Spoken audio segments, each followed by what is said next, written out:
So typically when your hair sheds, it should shed no longer than 2 weeks. If you're experiencing hair shedding longer than 2 weeks, you may be experiencing something called telogen effluvium. Hi, I'm Dr. Nina, and here on my channel we talk about hair loss and health-related issues. Okay, so what is telogen effluvium? Telogen effluvium is when your hair is shedding excessively. So it can last anywhere between 6 weeks. We've also seen cases now where it has been lasting a year. So what causes telogen effluvium? A high fever can cause it, medication can cause it, childbirth can cause it.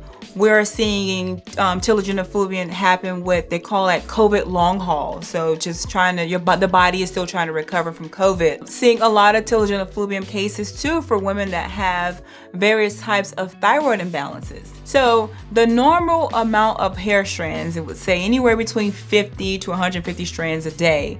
But these women and men who experience telogen effluvium, talking about when you're shampooing your hair, just combing it, you're losing a lot of excessive amount of hairs. So what are some of the things that we do when we have someone that's experiencing telogen effluvium? So we want to see, okay, what's going on? So there's a lot of questions that's being asked to see, okay, what was the trigger? So did you have surgery? Were you on any type of medication? Were you sick? Now let's say no surgery, no medication, you wasn't sick. So then we're gonna do some type of testing too. Okay, so we're going to do testing to see, okay, what's happening inside of your body that may be a contributing factor. One of the huge things is white blood cells, so what's going on with your white blood cells.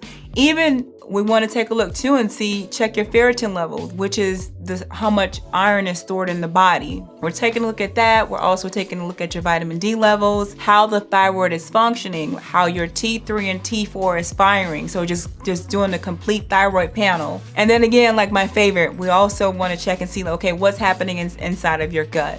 So once we have all of these testing, then we're collecting data to see, okay, what the triggers are. Then we want to work on some things from an anti-inflammatory standpoint. Okay, so foods. So taking away foods that we know can be inflammatory, that can make the situation worse. So always, gluten is going to be number one. We want to limit the amount of red meat that you're eating, staying away from eggs, staying away from dairy, making sure that you're staying hydrated, drinking half your body weight in ounces of spring water or distilled water, and kind of staying away from excessive amounts of alkaline water at this stage. Then also too, staying away from like sugary drinks, coffees, and things like that. So we have the diet under control. Of course, fruits is always going to be good because fruits contain a lot of antioxidants and also great enzymes. It's going to be good for your gut. Then we're going to give you natural vitamins that's going to help boost up the immune system. Vitamin A can be very beneficial for someone who are experiencing telogen effluvium because the way that it acts on the immune system. Vitamin E is very crucial because it's also a great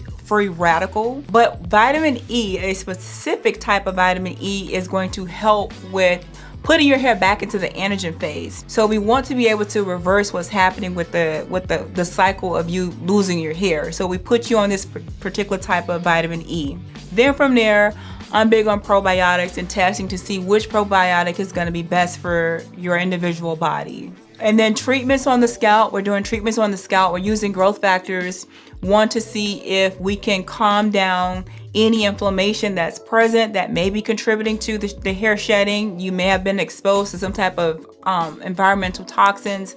So getting the scalp back into a healthy state. And then let's talk about too, if you were to go to your dermatologist. The dermatologist, for one, sometimes will put you on doxycycline, which is an antibiotic. Then again, we have the minoxidil, which is huge in the dermatology community. And at times, minoxidil can be very beneficial in excessive cases where you are losing a lot of hair. And then different type of topical steroids that can be beneficial too, still tackling on the inflammation piece. I'm gonna tell you a story. I had a client who was coming in and her hair was shedding excessively, and she was experiencing telogen effluvium now for about 6 months. So what I did was I did a biofeedback scan on her, so just taking a complete look at her body. And I also took a look at a prescription that she was taking. So one of the prescriptions that she was taking was depleting the minerals from her body, which was crucial for how her thyroid was functioning. So once I was able to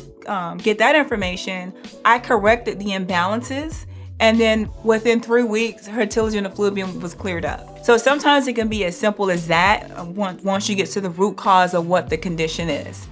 That's my take on it. If you have anyone that you know, a family member, or if you are experiencing telogen effluvium, please seek help from a professional. If you would like to speak to someone from our office, click on the link below and feel free to book an evaluation, and we'll be happy to help you. If you thought this video was helpful, please like and subscribe, and until next time, take care.